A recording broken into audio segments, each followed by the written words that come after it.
So, welcome, and we're going to be looking at pilgrimage to the Holy Land. First, I'm going to just mute everyone,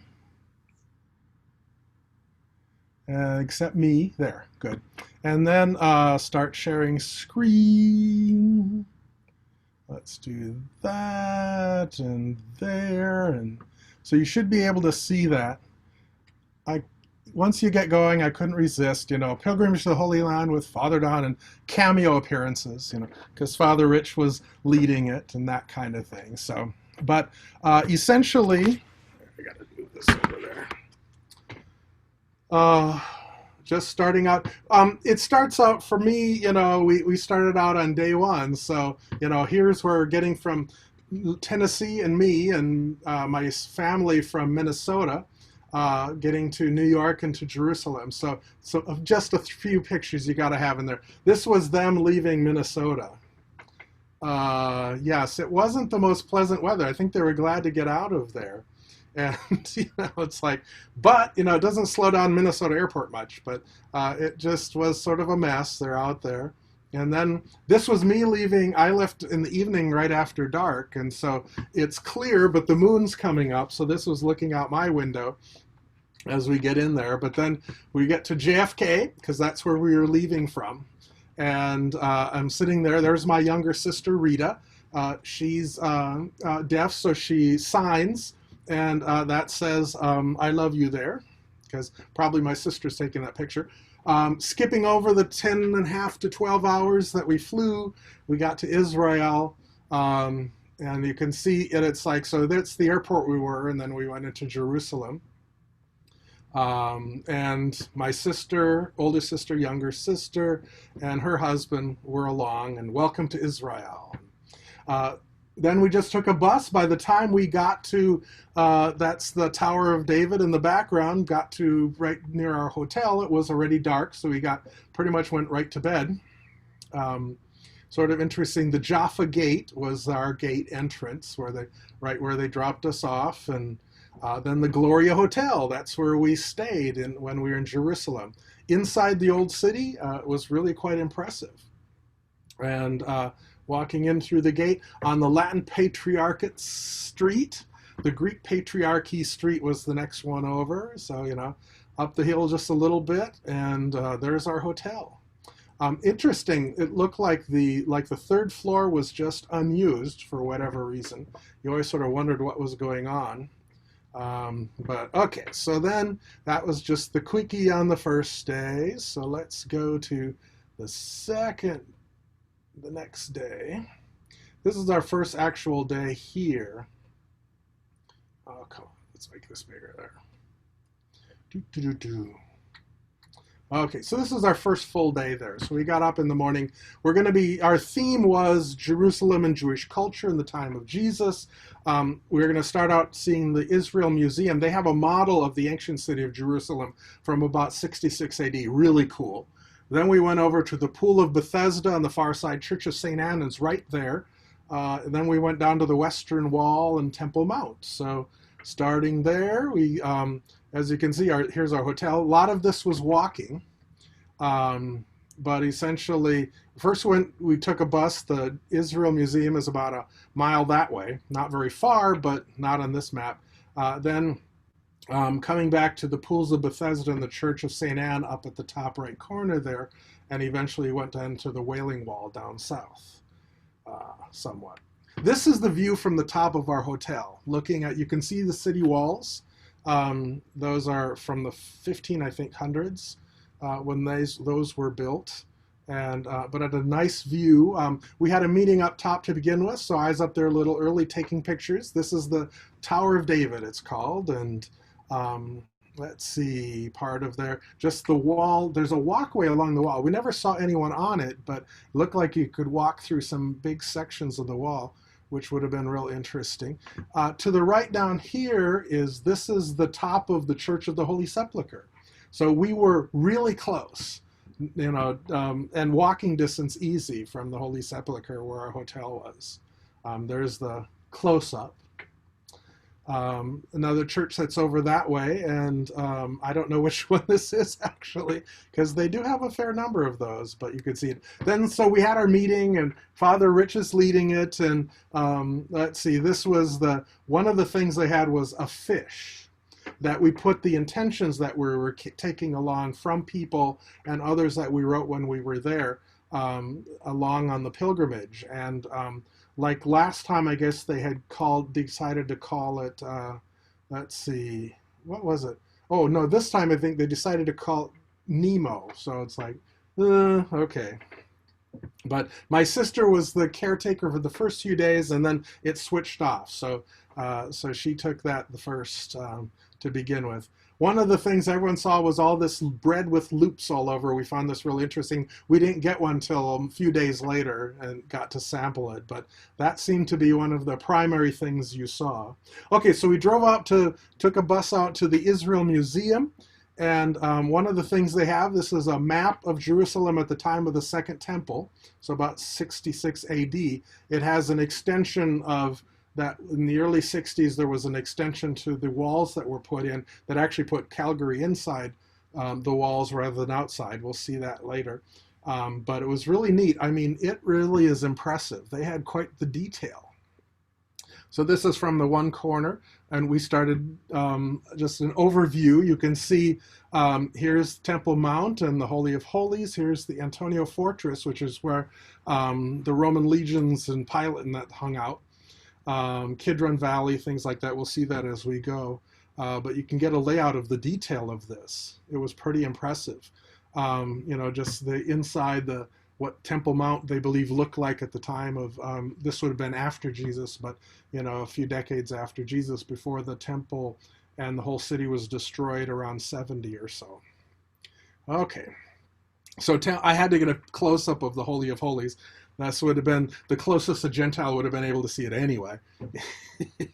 But, you know, it's like a pretty impressive structure, really, when you look at it. This would have been the East Gate, directly east, and not sure how often it was actually used. To the north side, it was much sparser, whereas this, you know, and this would have been the Hall of the Gentiles at the time was what it was called. On the south end of Temple Mount. Okay, Kidron Valley, I don't know how authentic as far as actual structure, but it was it's sort of a valley down in there. Now it's finished a little bit more, but was well known at the time, was one of their major sources where water went through. The south end of the temple had these steps. These were often used by people, and likely Jesus definitely walked on those steps when he was heading into the temple fairly often. It was probably the main entrance for a lot of the people. The lower city, so you hear Temple Mount, this one's labeled, had to put a few of those in. Kidron Valley down at the bottom. This is the only one where I had a view of the Temple of Caiaphas up here. He's in the corner on the southwest corner. Pilate has this big place. We'll see this one again. You can see two ends, but that was his main palace. There's a theater in the middle, that kind of thing. The lower city, which had probably, I suppose, the smaller houses for people. And there were a lot of those. That was quite the detail they put in. Let's see. So then, again, Kidron Valley, this was the Pool of Siloam down on the bottom. The Hinnom Valley is to our left, lower city there. Theater here was there. The two main accesses, this was Robinson's Arch. It was stairways coming up and in you could do if you didn't want to come in on the main level there. This one was, it actually was an aqueduct too to bring water into the temple, but also it was the main entrance from the city. You could walk pretty much straight right in on the level into the Temple Mount for especially the more aristocracy and that kind of thing.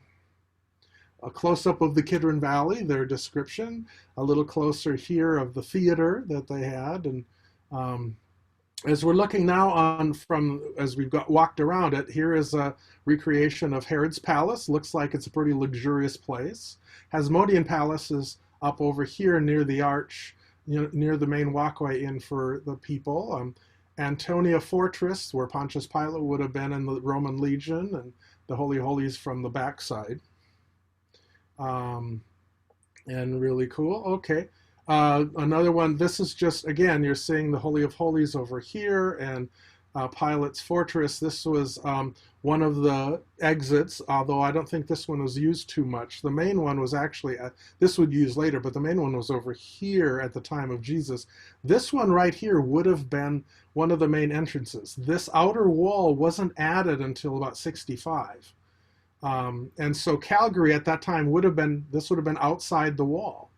And this area, and of course that was common. If you're going to crucify someone, which is a horrible way to die, you want to make sure that everyone notices, so that they can say, oh, well, I better make sure I don't upset the Romans because I don't want to end out like that. So they made sure that where people were dying was pretty public. So it was the main entrance, one of the main entrances when you left the city. You walked right by there, and Fortress in the background. Okay, so a little bit of a close-up, the entrance, and that would have been possibly where the tomb would be, and that kind of thing. So it was an old quarry at one time. It was interesting at 66, this would have been 30 years later, 30 plus years, that this area hadn't been like developed and built houses over. So this is the back side, the Holy of Holies. Then we, after that, we went to the Shrine of the Book. It actually, you couldn't take pictures, which is too bad, but it had lots and lots of, it's the place for the Dead Sea Scrolls. And where they have, when they're not traveling, this is their home. And it's a pretty imposing building, has an onion top kind of look. But we got to see fragments here and there and descriptions, and a lot of descriptions of where they found them, all the different caves and all that kind of thing. So we spent a lot of times. I just thought these were really weird looking, dead but interesting, but with the dome in the back. So, okay. Then we had lunch. So this was at a place called, let's see, really nice place. Pontifical Institute Notre Dame of Jerusalem Center. Okay, so complicated name. But they actually had a really good brunch, or a buffet, back when you could do buffets. But they also had a lookout area on top that you could go around and look at Jerusalem from their top. And so we did, and got some really nice views. They have a nice building you can see. And we walked out, you can see, along then out at the city, part of the city wall below us, along there. We're on the outside of it at this point. And for some reason, there's still a Christmas tree up. This would have been mid-February, so I think, although it looked like it was possibly, they leave it up all the time, it had been moved to the top of, moved to the top of the building, so it wasn't down on it, so who knows? No one was sure. My sister and brother-in-law were taking pictures. It was a beautiful day out there, that was for sure. Not over warm, but at that point, but you have a little bit of this you got to have, and ham it up. And then we went to the chapel that's in there, in the Jerusalem Center, Notre Dame, and some pictures of that. It was really pretty. There's Sergio, and then my sister on that side. Sergio was worked with Father Rich, was one of the people, helping making the pilgrimage happen. I take a lot of pictures of churches somehow. For some reason, I have this interest in them. My sister took one of these when we were relaxing, waiting for people at the bottom afterwards. This is the main lobby. Then we started driving around, and this was one of the gates. Let's see if this might be the Damascus Gate, one of the big ones. We're driving around to the north side, and we're driving around to the pools of Bethesda. What was interesting to me here was how you can see the foundations of the rock all built on real bedrock just right underneath. It was just real solid foundations under it. This one was interesting. I didn't get a picture very quick when he talked about it, so it's still covered, but there's sort of a cave back here. Well, there were certain Christian groups that said, well, Jesus was buried outside the walls, and so this is a place that's outside the walls. The difficulty is he was buried outside the walls at the time he was alive. They put up walls outside of that, less than 30 years later about. Plus, those were all ripped down when it was destroyed 3 times. And then finally, again, they have the more modern walls. They're still old to us. So this is outside of that. So the fact that they said, well, this got to be outside. So this maybe was where Jesus was buried. Doesn't make sense. But, some groups said, well, it's got to be there. That's if you don't do arca. These are just some interesting fun ones. They have AFC, Arab fried chicken. And they made a lot of different things we saw were similar to American kind of brands, but not quite. So here's the fish that's along with us on all of this. Just different things. This was the museum, Rockefeller Museum, I believe. And oh yeah, there it says that. And Israeli Antiquities runs it, and we're wandering around getting our first view there of the Mount of Olives. And across from us, this would be looking across the Kidron Valley. I believe the church up there is Pater Noster, where Our Father.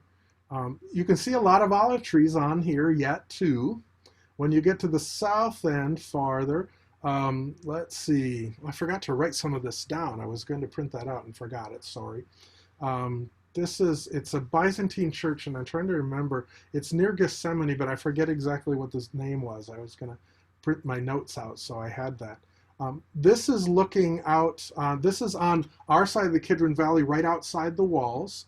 Looking across, you can see out here, there's a lot of graves over here too. All of these are Jewish graves. There's in part of Judaism is the idea that the Messiah, when he comes, we'll see that a little later in a couple days, but they want to be essentially close to where the temple will be. So headed into our gate, and this is from the inside. There's a house that just says birthplace of the Virgin Mary. Okay, possibly, who knows, this area. This is the idea that if her parents were, if she was of the house of David, her parents were of the priestly class, so they'd have been in Jerusalem, near the temple. So then, so this is the traditional place, one of the traditional places that say where Mary was born. Okay, because Nazareth sometimes claims it too. Garden outside, it was just a really pretty day and colorful, so I was taking pictures there. So ruins of the pools of Bethesda. This is what it looks like. There's a lot of rocks and that kind of thing, but would have been, we're a little higher up than they would have been at that point. But you can see down into them. At one point, there were churches built on top of this at one point too, and you can see some of the arches at different points. Like here's a partial arch right under there, and just this is said to be where Jesus healed the sick man near the medicinal baths from John. So the little signs that are all over, and they allow us to be around them quite often. Not so that we can do damage, but again, you can see some of the arches from different churches and buildings that had been built over the years. Laundry up top, though. Let's see. So some of the different pools, and you can see some big retaining walls. They still have these, and that are holding up pretty well when you think of it. My sister went down into the one, and so we were getting pictures. I did see her do that. This was my other sister's pictures because we were getting ready for our healing service. So pools of Bethesda, we had healing service and anointing for anyone who wanted it, and which a lot of our people did. But readings, of course, and blessing of these were specifically blessed on our pilgrimage to be able to be taken back with us. Different mementos and things like that. I think they were going to be used for, what was that? I forget now. But it was something like going to be used in different things as far as people that were making things for others.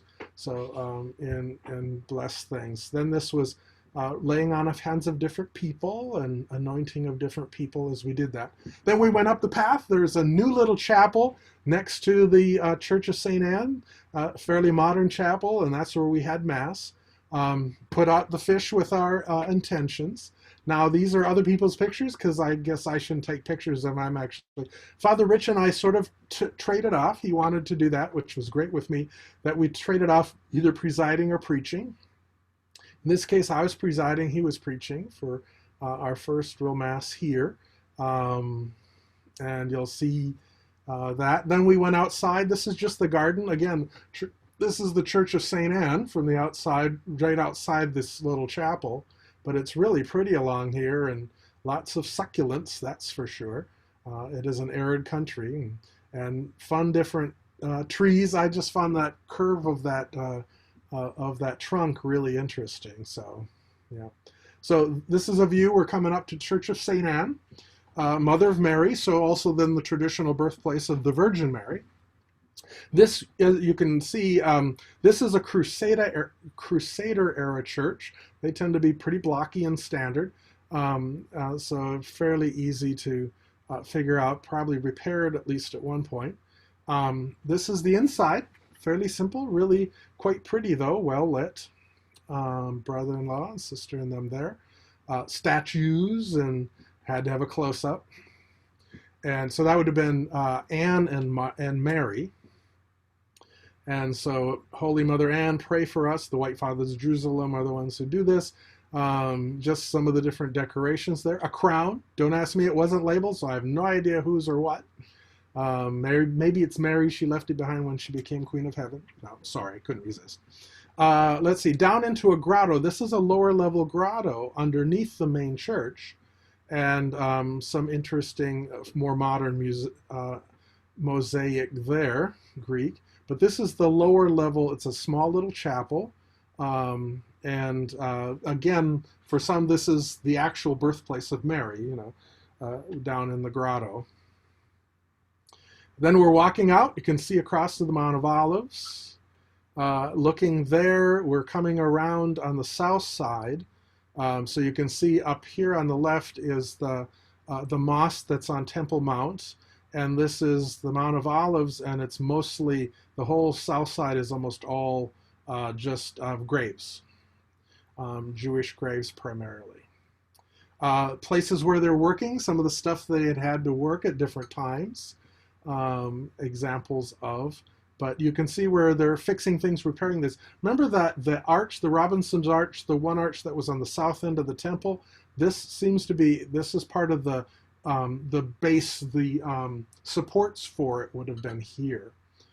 So there's still, archaeologists are working here slowly and trying different things, and they've got a lot of the blocks there, just mostly keeping it stable, but, you know, working on a little bit. Okay, I just thought that was cool, looking up, this is our best view of Temple Mount, so that was it. Welcome to the Western Wall.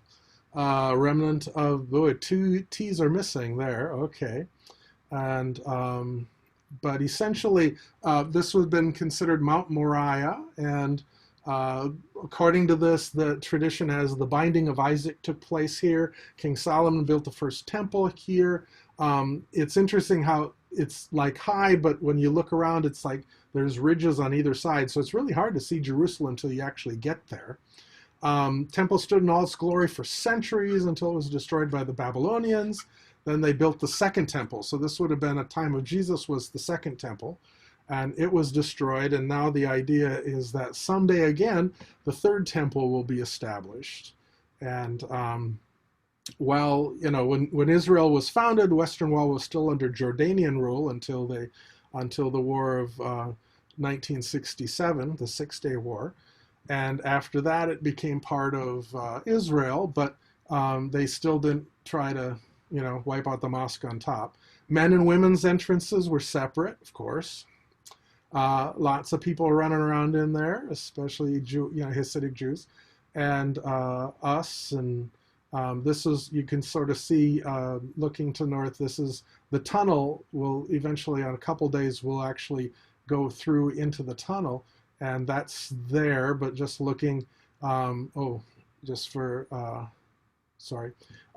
area to our right is where the Wailing Wall, the wall actually is. So we're looking in, and the entrance is right here, and then you go down. So this were some pictures from inside, one of our people, and then some of the Jews that were there, all along there. And this is the western wall of the Temple Mount. People sticking in intentions and prayers. This is my sister took some from the women's side. They have more books, and it looks like they do more reading and studying too than you see on the men's side. But also are their section is smaller, but significant there too. It was getting near sunset as we were there. And so you can see there's some scaffolding for some work that they're doing there. The women's side is over here, the men's side is over on that side. And some more pictures as we're getting ready. There's my sister as we're heading up, younger sister. And as we're climbing out, because we walked all the way back to our hotel, and this was another view of Temple Mount. And as we're, this bridge causeway here, at one time, they are at certain times of the year, maybe, or at one time, this is where non-Muslims would be able to come up to the top of the in the enclosure. They wouldn't be able to enter the mosque or the Dome of the Rock, but they'd actually still be able to come up, at least onto the Temple Mount. But certainly wasn't happening at this time. Here's some of our groups. Sergio at the front. As we're walking back through some of the streets, and this is what they look like. There was a temple menorah there, and had to stop, take a picture of that as we're going along. On the way back, we went by this. This is dug out, so we're on, this is street level at this point, so they've dug down. But this was a Roman market at about the time of Jesus in the Second Temple period. A Roman-style market, so people would have had stalls along here, the walkway in the middle. Let's see, from there's going a little farther, and looking back in the palm trees, you can see how it's below ground level now. But this is what it would look like. So there's a mark down the middle, the columns holding up some roofs, and people with shops all along the edges, mostly. And so that was as we're walking along, and some really interesting. We're walking and we see shops, and so here's one of the places. They have all kinds of different, look like university logos, all with Hebrew on the bottom and or Aramaic. I can't tell the difference, I'm sorry to say, but I think this is Hebrew. But yeah, all the different ones. You can get a Green Bay Packers t-shirt there. Walking along, this was, the Palestinian part as we're heading back near our hotel in the Palestinian quarter. So fairly narrow, but, lots and lots of things, and they're willing to sell them whenever. And you can see as we're heading back, coming out into a little wider plaza. Okay. Any questions so far?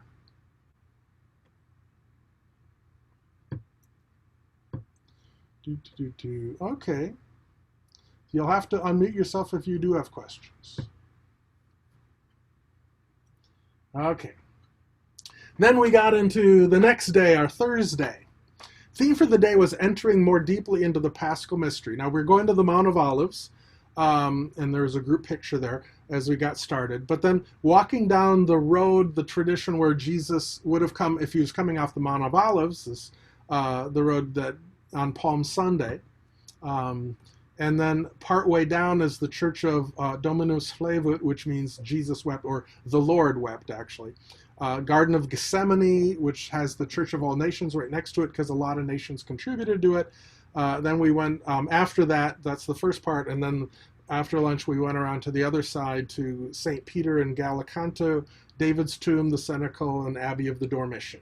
Okay. What fun. So we start out Mount of Olives in Jesus' time, and where the Garden of Gethsemane would have been, they didn't live on it. It was pretty much open. And this would have been the road coming down, and then you went up into one of the gates into the temple area. Or you went all the way around if you wanted to come into one of the gates into the other corridors. So now this one, the south one, or the south, the lower picture is a more modern rendition, what it sort of looks like now, Muslim quarter, Jewish quarter, Armenian, Jewish, okay. But it has the Church of All Nations is right there where the Garden of the Gethsemane is. Mount of Olives, where we are, the church, the Lord wept, and the Palm Sunday road going down. And so we took the road around and started at the top here, and then essentially walked down this road down to the bottom. Okay. So that's just getting there. View as we got up to the top getting ready to go down that road. That's the view you actually have of the city. I was surprised because I didn't think that the Mount of Olives would be that much taller than Temple Mount. I always thought Temple Mount should be the highest thing up there, and actually, well, if they want water, it has to be higher areas around them, I suppose. This is our group, the whole group. Here's Father Rich, and here's Sergio, who they were the main leaders of it. So I'm here, my brother-in-law is there, my older sister and my younger sister. Here's Maher is our guide through the whole thing. He was very, very good. He's actually Palestinian Christian, Melkite Rite Catholic, which is interesting too. It was fun, but very, very good. You can see everything in the background. And so then I'm taking pictures too, and the Dome of the Rock there. And apparently one of the reasons it looks so really good is the Jordanian king had not too long ago paid for the gold leaf to make it really golden, or at least to, I don't know if it was repair or just to make it golden, but it looks really pretty that way. This is, you can see the dome over here, but here's the temple wall. All graves here, all the graves here, all the graves around here. I don't know how general it is in Judaism, but there's some anyway that believe that when the Messiah finally comes, that the Holy of Holies will spring forth on Temple Mount. The third temple will be there, and whoever is the Jews who are closest get to be raised first because they get resurrected. And it's like, and apparently the farther away you are, I'm not sure, is the longer it takes you to get there because you have to dig through the ground or something. I heard one version of, or the other was, it starts there first, and so, but they'll pay tens of thousands of dollars for a grave here. 40 to 50,000, I think, is what they were saying the amount is. But there are people that do that. Okay, and still a fair number of olive trees on the Mount of Olives. We'll see those somewhere. The top of here is the church. The dome is the whatchamacallit one, where Jesus wept. Okay, so again, we're starting down. You can see just a lot of the different graves. Some are a little more built up around there. My sisters were getting, this is the road we're starting to go down, the Palm Sunday road. They were also, the last year before, were celebrating 800 years since St. Francis came to the Holy Land, and since a lot of them are Franciscan run, they had these signs all over the place. Gardens all outside of it, a lot of things growing, most of it. This is the church, and where they put there, it's the dome inside. You can see that altar. And it's interesting because, yeah, the altar you can see right over here, big window behind it, and oh wow, that looks cool. What's through the window? Well, that's the view through the window, right under Temple Mount. And it's from Luke, as he drew near, he saw the city and wept over it. So that's the traditional place that said this is where he did that. So some of the different weeping Jesus on the donkey, so Palm Sunday, and the women, and so then we're out getting ready to go. We're still waiting for a little bit, so this got to be the time where we took some extra pictures. Here's one of the gates. This would have been probably the main gate that a lot of the people went into the city from this side. Then we took pictures of people, so that's all of us, and Sergio, and then we started heading down to the road again. Okay.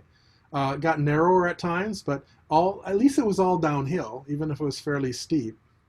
You can see how steep it is. Then we got to this. This is the Garden of Gethsemane. It actually were Croatian Christians that came here and actually purchased this in 1681 and donated it to the Franciscans, so they are memorialized there. Paul, Anthony, and James. Wow, huh? This is the Garden of Gethsemane. These are olive trees. This is how olive trees look. They are pretty gnarly, which means that their wood, when they, because when they do make things out of the wood, is pretty intriguing because lots of color to it. The interesting thing is, and see, like here, they're holding up one of them just putting it on rocks. so it stays. And what the interesting thing is, like, uh, an olive tree generally can run up to about 1,500 years. What they tend to do then is chop it down, chop it back. The roots spring out again, and you know, have the new tree with the roots. So the root systems on these, some of these trees may be easily 2,000 years old, even if the trees are not, and all the way through. But they are really gnarly trees. I think they produce olives like, I think like every other year or so. I don't think it's every year. So then we got to the Church of All Nations right on the edge. It's just, I mean, we're looking this way. It's right behind me at this point. And the reason it's called All the Nations, they used funds donated from a lot of different countries to build it. And the main ones all got a dome inside too. I just thought the outside artwork was actually very interesting. You know, and Garden of Gethsemane, so Jesus is, they're sleeping, and he is, praying. And don't ask me why there's elks at the top. Father Ron would probably know, but I don't. Okay, so Basilica of Gethsemane, and so this is the church. Nice domes, very colorful mosaics generally. Angels up in the dome. This is behind the main altar. This is the main fresco, or this is the main mosaic. Has Jesus on the rock praying, and the disciples sleeping it off over there. This is the rock right in front of the altar, which then tradition has, this is the rock that Jesus was leaning against. Okay, and so this is a look at the main altar. We got to do Mass there, so sort of clear people out, and that was really fun.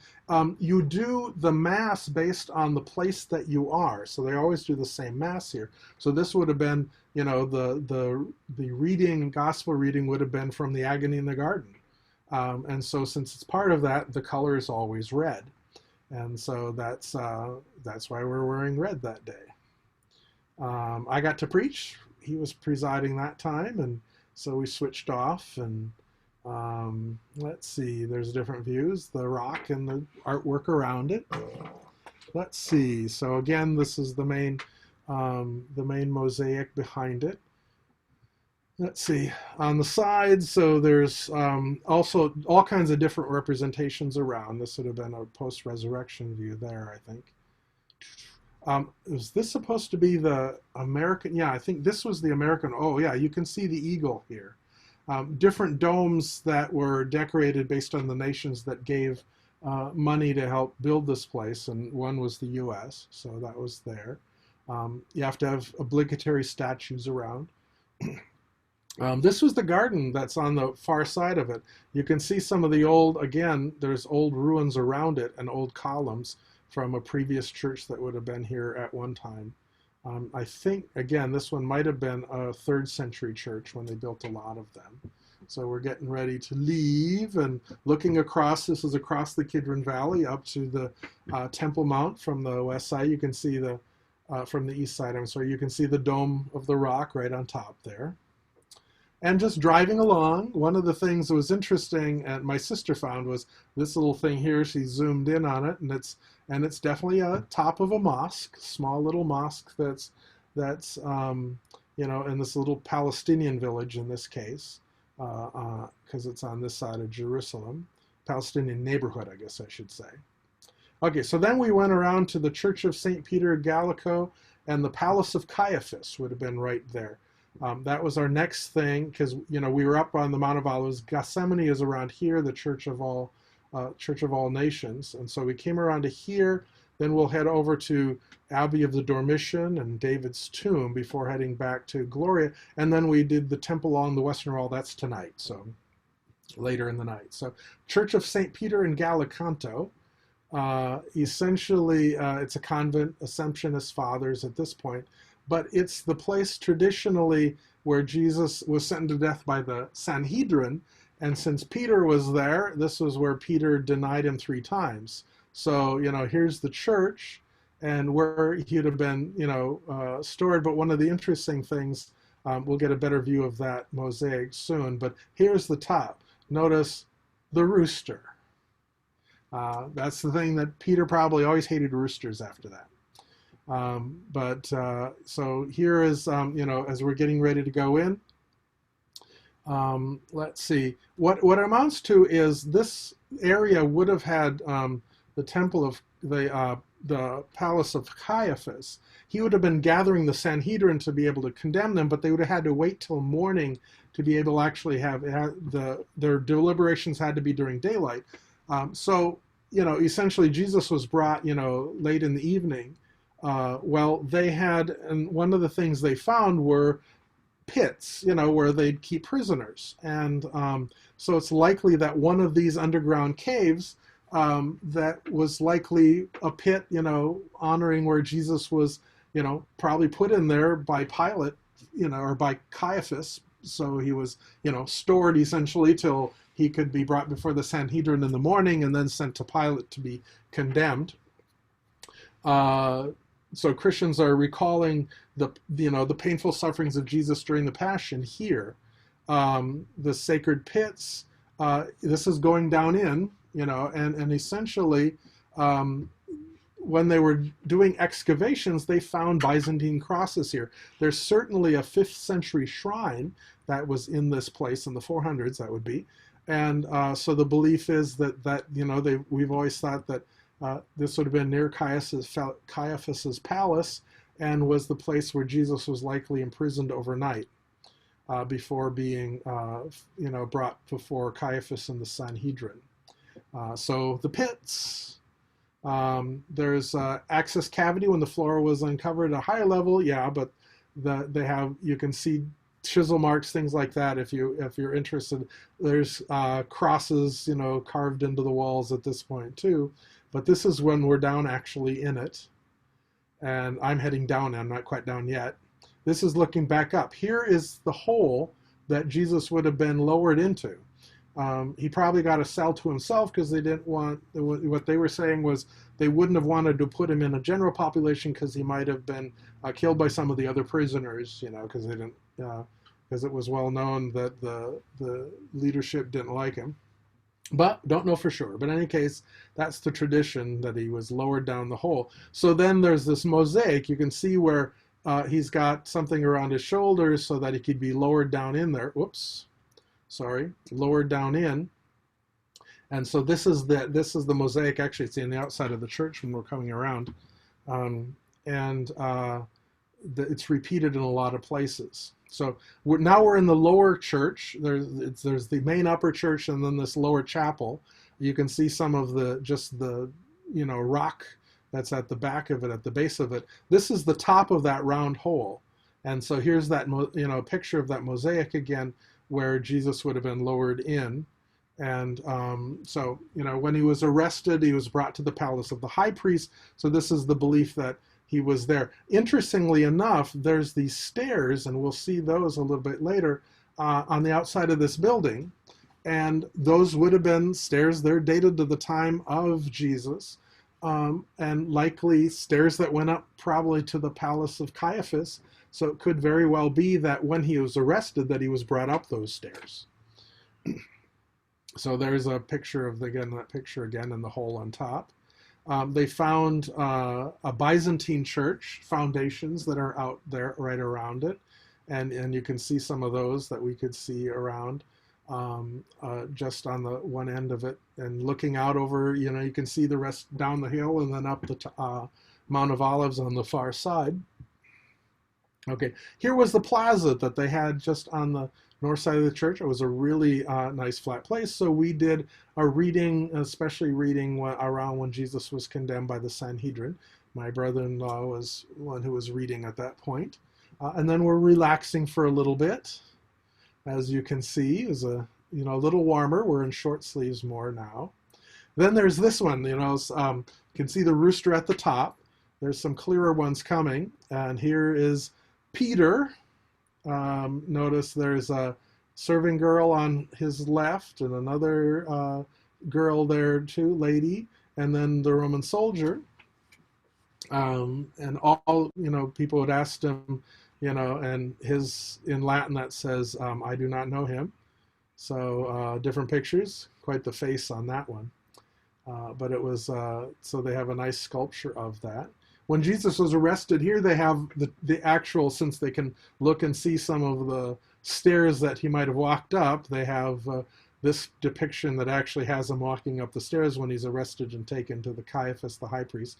Those are the remnants of those stairs, looking back down toward, he'd have been arrested over in the Garden of Gethsemane, brought through the valley and then up the stairs on this side.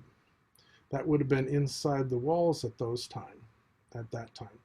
Well, here's my brother-in-law just standing there. It's like, got to have a few touristy type pictures. So I do not know him. Yeah, it's non-Novi Nulu. Yeah, okay. So yeah, and they have the rooster on top, the pillar there too. Depiction. This is the upper church then. Very pretty, has a lot of different mosaics all over and some really nice stained glass windows in that. Jesus before the Sanhedrin, this would have been. This is in the roof ceiling, and some really very nice artwork. Is a risen Christ in the middle, but yeah, each of the edges, I mean, very intricate work, very colorful. So they have all, let's see, different depictions. So Jesus being sent before Pilate at this point, and some Last Supper scenes. Little confessional that was off in the one corner of this church. I thought that was cute looking, and so had to. Then we went to lunch. Got to have lunch in between things. This is how we normally ate. And this is how I normally ate. When I was doing pictures, I was looking through, and I didn't actually take any pictures, I think, of when we were eating, but my younger sister especially did, so I put some of those in there. And as we're driving along, we can see things here. Here's the Church of All Nations again. You can see some of the different domes behind it as we're just driving, so we got a different view of it. Because we circled around again from where we were to get back up to where we were going in the end, and going up. So this was, it's near David's tomb, but this is the upper room, the cenacle. And this is a Crusader era church, and 1200s type, and approximately where perhaps the upper room would have been. It would have been in that area of the city likely. And so this was where they were to begin with, and this is where they were when they were trying to huddle afterwards, before the Spirit came. Interesting, this sort of Crusader era. It had actually been sort of transformed into a, mosque at one point and was sort of back again. Has, of all things, I believe these are pelicans. The idea is that pelicans, they would seem, it actually is interesting because the idea is that you see that they feed their young. They plug, that people always thought that they'd pull parts of themselves out and feed their young from their own flesh. They actually are regurgitating something they've eaten in order to feed them, but it was adopted by early Christians as the idea, a bird that feeds the young from its own flesh, sort of an image of Jesus. So we see a lot of pelicans around, images all over around in a lot of the Crusader in the Jews. Then we went down to King David's tomb. Tradition has it for the Jewish tradition. This was the men's side. There were a fair number of men praying there, and in and close in. And we were okay with taking pictures, so we did, and didn't interfere at all. My sister took some from the women's side, so you can see here's the men's side, the women's side. They look pretty much alike, and but praying there too, and coming out of King David's tomb. Then we went over to the Abbey of the Dormition. This is the traditional place commemorating when the Virgin Mary went up to heaven at the end of her life. So Dormition means falling asleep. There's the ongoing, I don't know how much of a debate it is, but in the Orthodox tradition, Mary didn't die. She, at the moment of her death, when she fell asleep, she was taken up, assumed into heaven. And the Catholics, Roman Catholic hasn't really ever defined it. So whether she actually died and then at that moment of her death, she was taken up, assumed into heaven, or essentially just before. It's like not really all that, but one of those things that they argue about every now and then. So, so this is it's an interesting looking church. Again, this is a more somewhat newer church. There were a bunch of them that were at Italians at different point would do it, but Dormition Abbey connected to it, Benedictine order abbey, and where Mary Mother passed away was what it says here, which is interesting. But the inside has a lot of artwork and mosaics on the floor, Tridentine. Trinity, that's going to talking about that for Sunday. So thinking about that, and Jesus and Mary. What's interesting, and different, again, different depictions. Mary with Jesus again. I think that's St. Jerome around. Let's see, all kinds of different altars. I was taking a lot of pictures. Then this is the lower level. Has a depiction of Mary, where a place where she fell asleep. So this is a couple pictures of that in the center, and where we honored it. Then around the top, right above it, is Jesus in the middle. But then around it, they all have different women from the Old Testament, especially. Some of the women that did real significant things in the Old Testament. They had depictions of them up in the dome right above it, which was interesting. Then they had this one and a little altar on the end, the one end. I found this interesting because here you'll notice has Jesus holding Mary. She's assumed into heaven, and so here's Jesus taking her up, as it were, but the depiction of her as the child and Jesus as holding her, as opposed to all the other versions have Madonna and child where Mary's holding the baby Jesus. So I found that really fascinating to sort of see. Okay, my brother-in-law there. And then we were heading out. This was near there, one of the main gates. Then this was when we were coming down. We were going to be going along the edge of the temple. They have that tunnel that they put in. And archaeologists did. You walk essentially along the street level on the western end of the temple. On Temple Mount. And so this is at night, and it's looking real pretty, and you can still see plenty of prayers down there. But went to the Western Wall tunnel site, and it's so sacred, and respect that tour starting point. There's a bunch of different vaults, the 7 vault openings that you don't really see them very well, but essentially that was from that causeway where the aqueduct came in for water, but also where the people from the upper city would walk into the temple. And that was, so we see a little bit of that around here. That's the upper vault. So I took pictures of pretty much all of the things. Now, can you guys actually read that, or is that too small for you to be able to read? Okay. So, I can read it. Okay, good. So, yeah. And okay, and it was restored apparently when Jerusalem was rebuilt after it was destroyed. When it was rebuilt in the 2nd century. Here's some of the vaults underneath. You can see some pretty old rock around there. Some of the old vaults that would have held up the causeway. Vault in the Great Bridge. Okay, supporting that Great Bridge. Let's see. This is a picture sort of what it would have looked like. Okay, so he was pointing out, but here it is. So here you can see there's the arch there. We'd be walking, and the Wailing Wall is along this section. So we're walking now underground, but essentially walking gradually uphill along the edge of the edge would have been the edge of Temple Mount on what would have been roadway in Herod's time. And here's that archway that crosses over. Whoops, sorry, I clicked it. There would have been a lot of buildings over here. They don't depict them here, but they would have been pretty quickly buildings. So the Holy of Holies, the Hall of the Gentiles, Antonia Fortress there. Was a fortress, Jewish fortress before that. But okay, so we're walking along that edge, You can see some of the block work and things like that all over around it. And this is what it looked like, just looking down the, it had plenty of fans because it tended to run warm, keeping the air moving. Sometimes it's pretty narrow.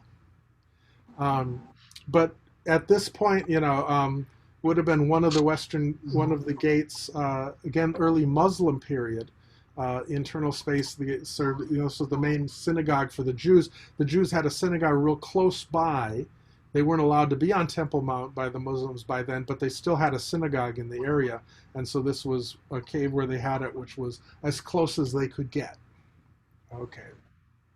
This was the point what actually was the closest point along the western wall to where the Holy of Holies was, according to tradition. And so, yeah, again, the Jewish tradition is that this was the place from which the world was created, the place where Isaac was bound and to be sacrificed by Abraham, and the place where the tablets of the covenant were written by God were kept. Let's see, the high priest would enter the Holy of Holies only once a year to plead for the entire Jewish nation. And so a lot of them came over, many years. This was the pilgrimage place for Jews to come. And so keeping that in mind. So we were walking along, lots of rock. This was looking down. You can see here, this is actually a glass kind of partition, but we're looking down into how far down it actually goes in this one spot. They've been digging down just to see, again, how far some of it went down into the bedrock. From this point northward, when we're walking, essentially only the Herodian masonry is now visible. So it's the time of King Herod when he built this.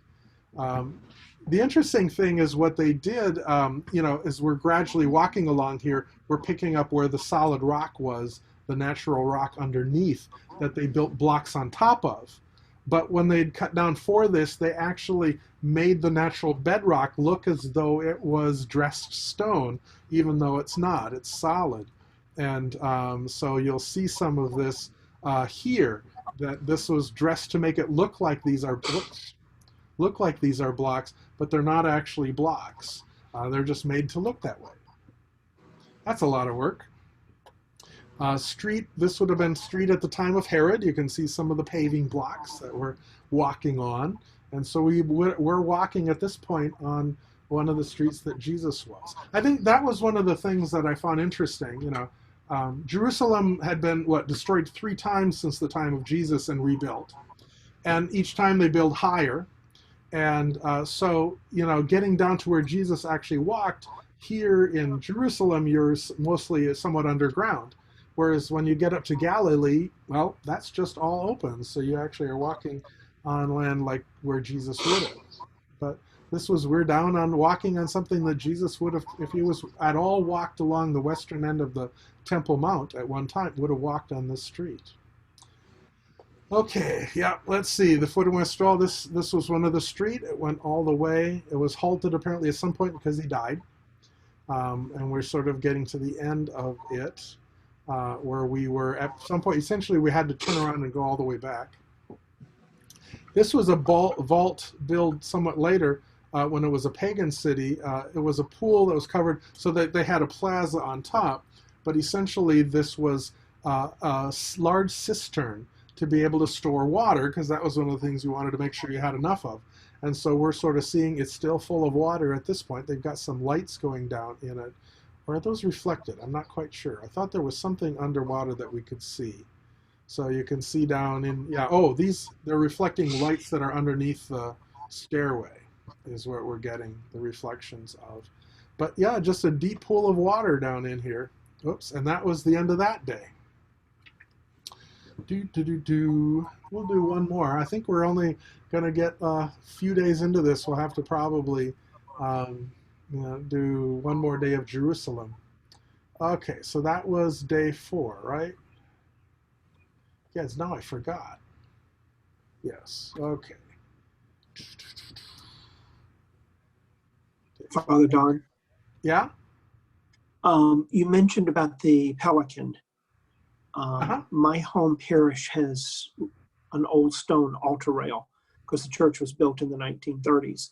and it has several large medallions in the stonework. And they're about 18 inches across. It has like a Jesse tree. It has chalice and paten, things like that. But one of them is the one they call the pelican in piety, and it actually has the pelican plucking. Okay. Yeah. With that, which seems to be pretty rare in the U.S. Yeah, it's not. You don't see it much anymore, but No. it certainly was early Christians. Mm-hmm. Okay. Okay, so then we had Friday, the 14th, theme for the day. It was interesting when we started out, we'd always do our pilgrimage prayer when we got on the bus, but then we always had a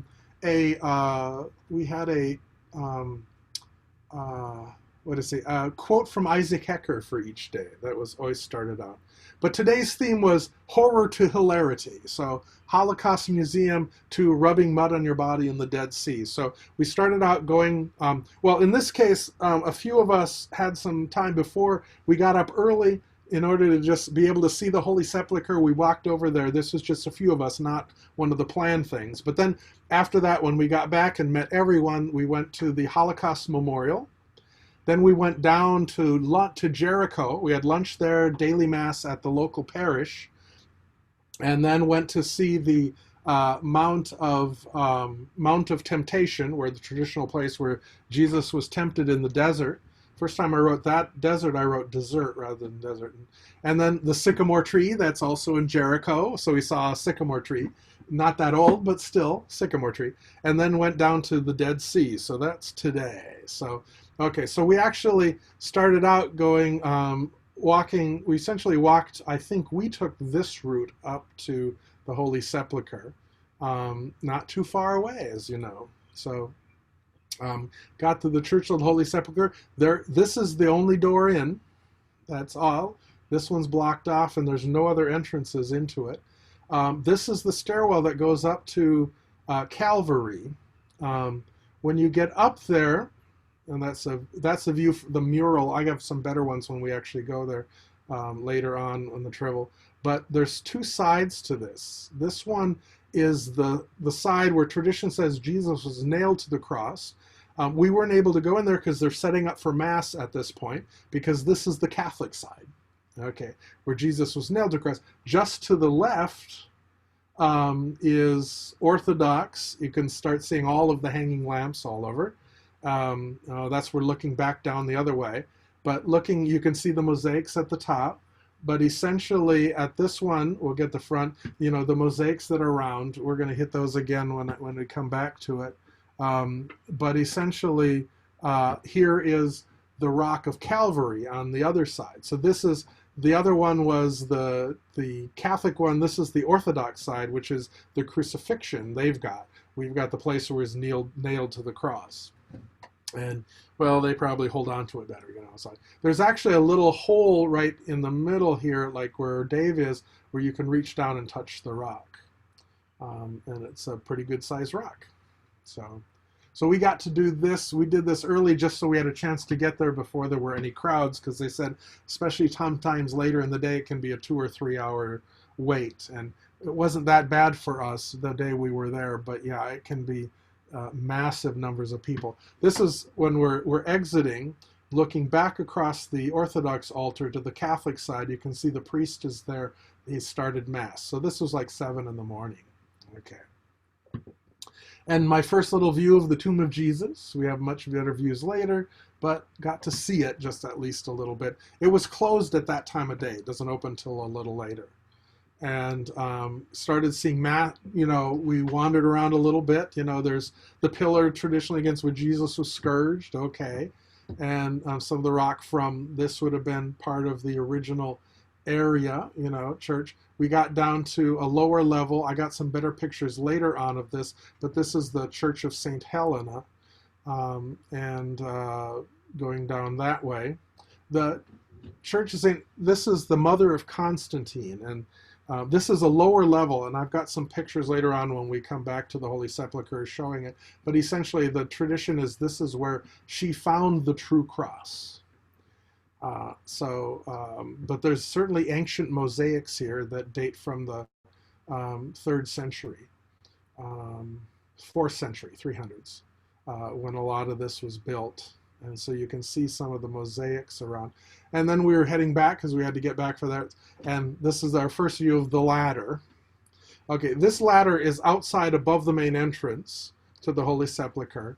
There was a ladder apparently there, and it was used to, I guess, get from the window to this plateau at one point where, so the monks who were inside could at least get some sunlight, because it was a time when the Muslims were taxing them if they left the church. So if they left the church and came back, they were taxed. So they didn't want to leave. So they had plants up there and things like that. And they put the ladder up there. Now, the use for the ladder eventually wasn't needed, but the ladder someone had left it.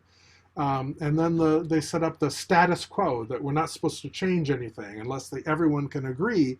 And so this ladder was there, and while we can't change it, it has to stay there because not everyone can agree that we can take that ladder away. Eventually, the ladder was deteriorating, so they made a new ladder so they could have a ladder there. And I think it's a little ridiculous, but okay.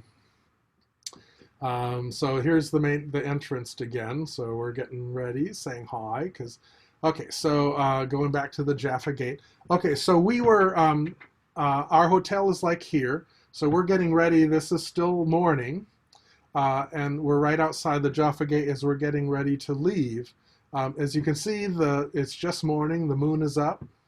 So we actually were up really early that day and looking out at that plaza right now. Then we gathered back at the hotel. There's a bar at the end, but it was also the main gathering place because it had nice cushy seats down in the lobby. So we gathered there before we all headed out. As we're heading out, we're back at the Jaffa Gate, and there are Jewish youth doing this dance thing. And I guess they do it several mornings a week or something, was what someone was saying. So I had to have a couple pictures of that. And it's fun because, yeah, I'm not sure this guy quite knows what he's doing, but most of them, they were pretty synchronized together and keeping things going. Lots of flowers around and that kind of thing. But, okay, so then from Jerusalem, we're going to be heading over to the Holocaust Memorial, Yad Vashem. Then we're going to be heading back around and down to Jericho.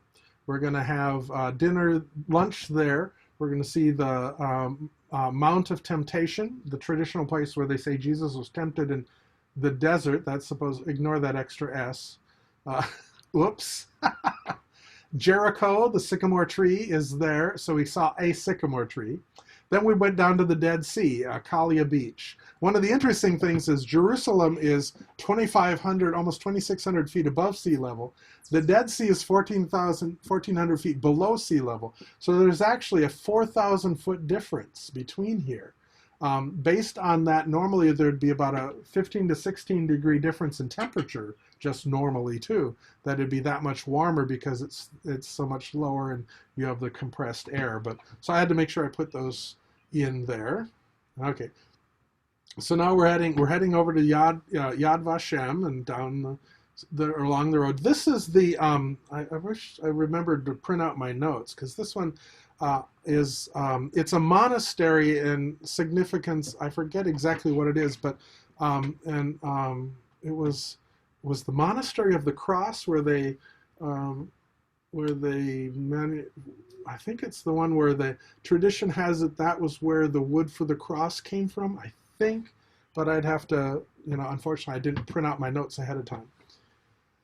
Looking down, we're at the museum, so we're looking down back toward, in this case, farther west, I think it is, the way it looks, southwest.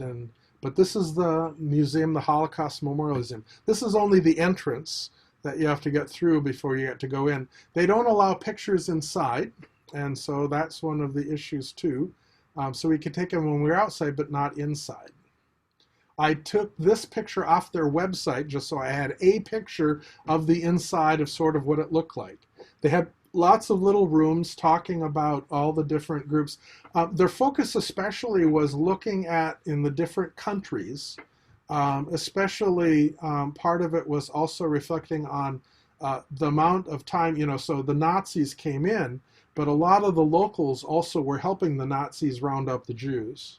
So it wasn't just they were being oppressed from the outside. It's like a lot of the locals in the different, Bulgaria and some of those were also helping. Some were hiding, but some were also just helping round them up. This was one of the rail cars that they would ship them off, like 100 people in and packed in and barely alive, and mostly they didn't care. So yeah, 100 people packed into a cattle car, airless closed car. Everyone tried to push his way to the small air opening. This person describing this found a crack in the floorboards. They pushed their nose to just get a little air. Stench was unbearable. People were, defecating in the four corners. The train suddenly stopped. The guard entered. He had come to rob them. Took everything that hadn't been well hidden, so money, watches, valuables, water even.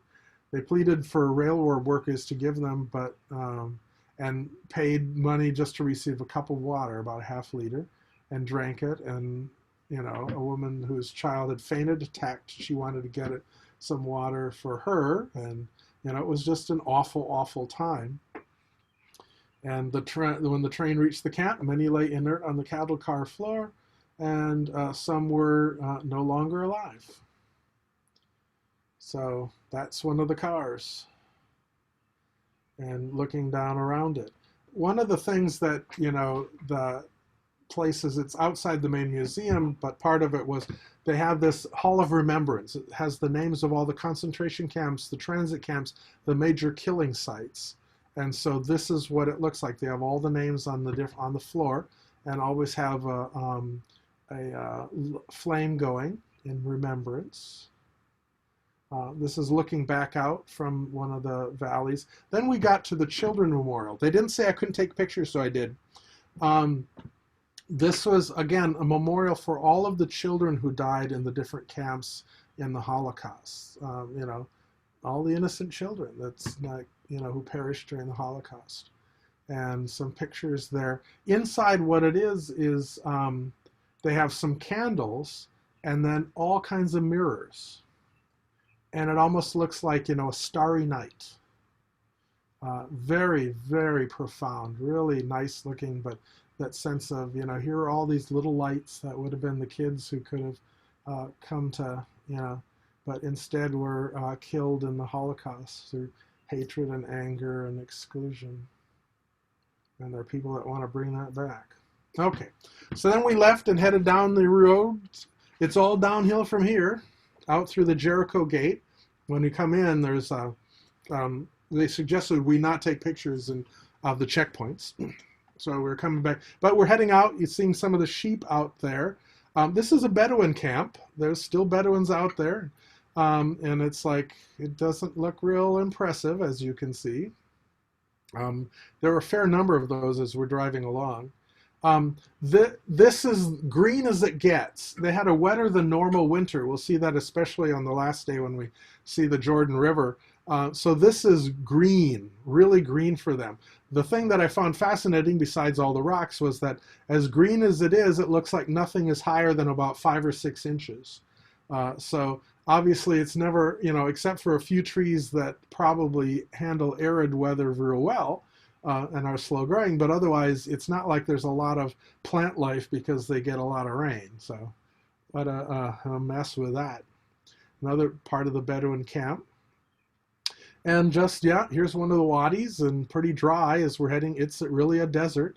I found this interesting just because it's mostly sedimentary rock, a rift zone, but boy, did this get warped really interesting. It takes a lot of heat and pressure to do that. This is when we passed sea level, just got a barely quick picture of it. And that was the first view of the Dead Sea. We're not going there yet, but couldn't resist taking the picture. Camels, they still have plenty of those around. And this was coming into Jericho, waterland.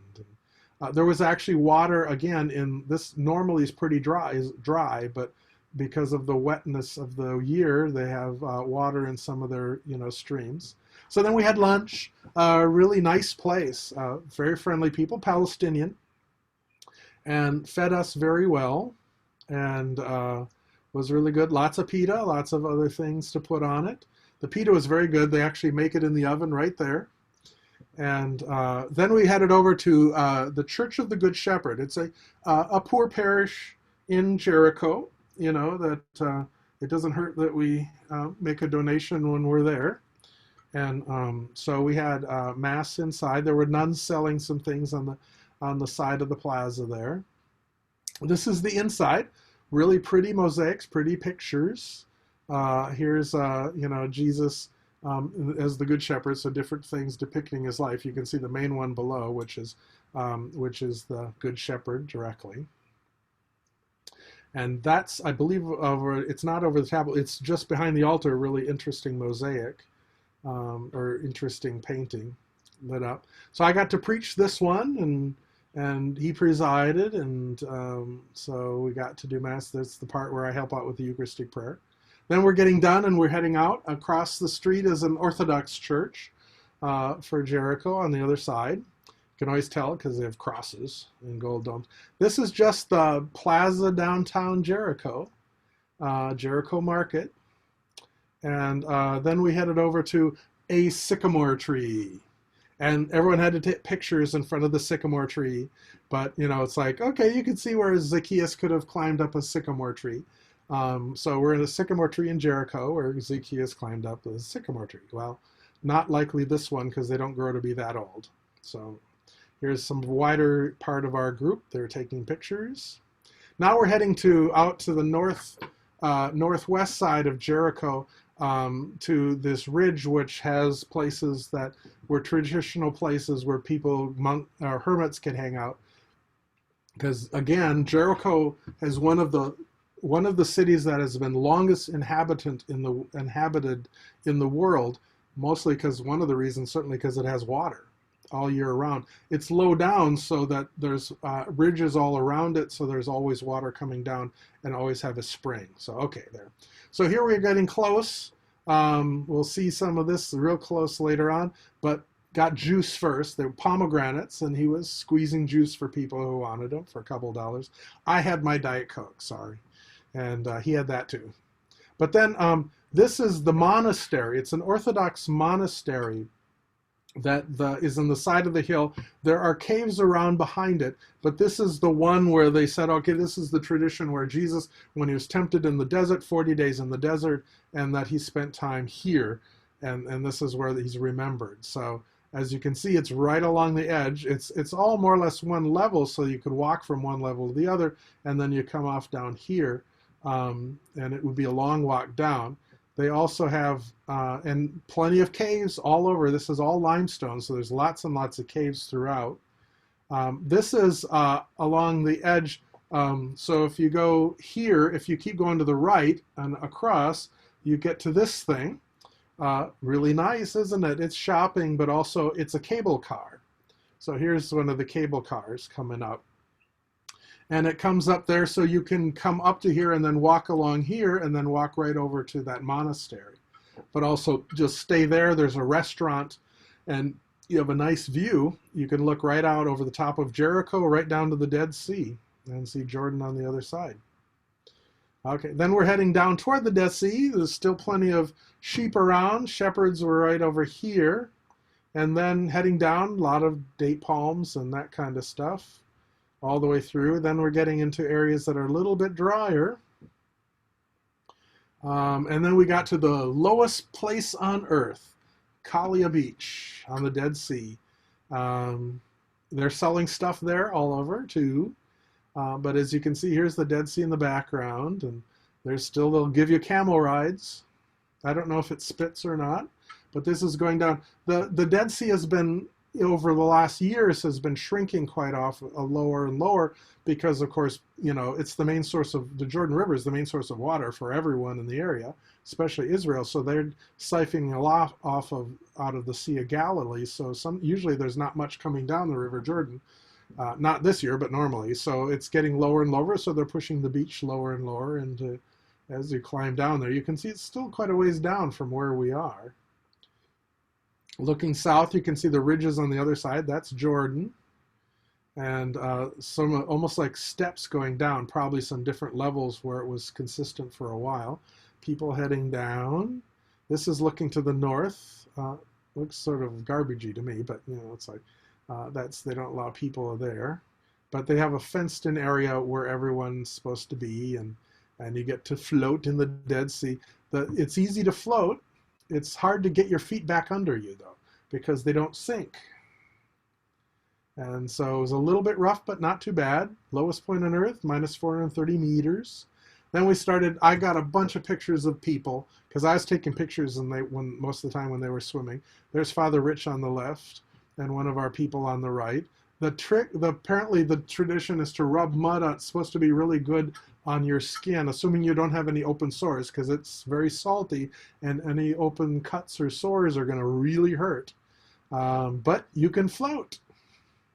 And this is another group over that way. Our people are in the background, so they were walking in front. And so I was taking a lot of pictures, and my sister before she went in, and more pictures, and my younger sister getting ready, and Sergio coming out, and everyone having fun and mudding themselves up. I didn't see the real point in some of that, but okay. But playing around, you might as well. And so, yep, taking pictures, got to have some pictures.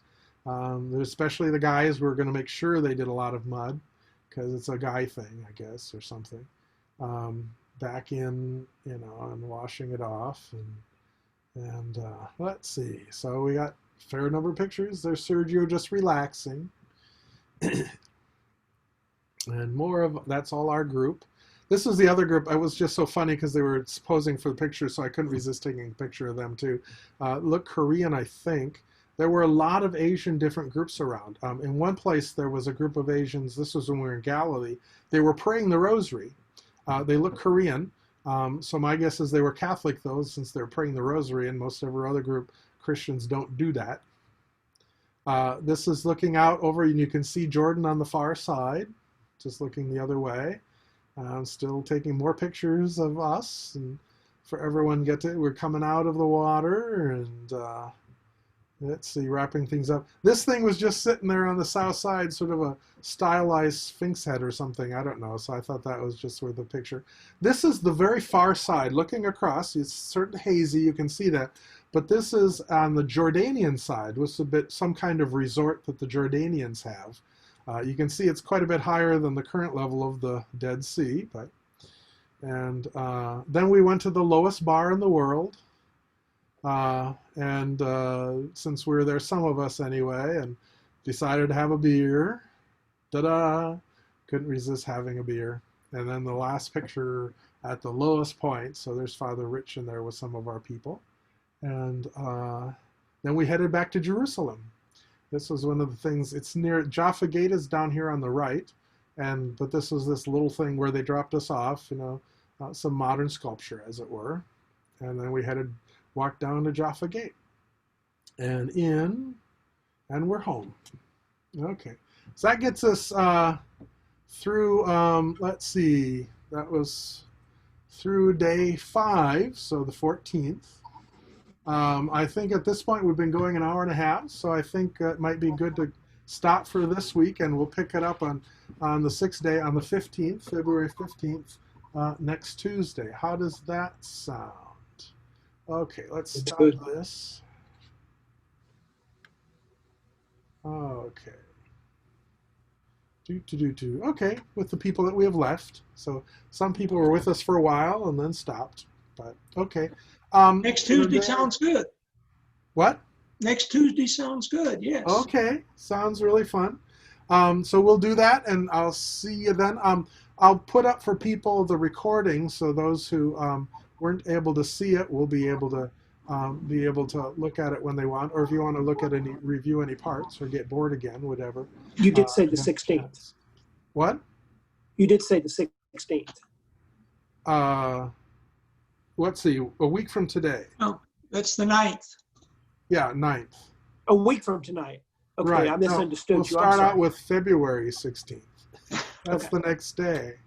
Where the 16th was February, not May, not June. So, okay, so the 9th, next week, so we'll pick this up again. So thanks for joining me. That was a lot of fun, and we'll see you hopefully next week. Thank you. Thank you. Good night.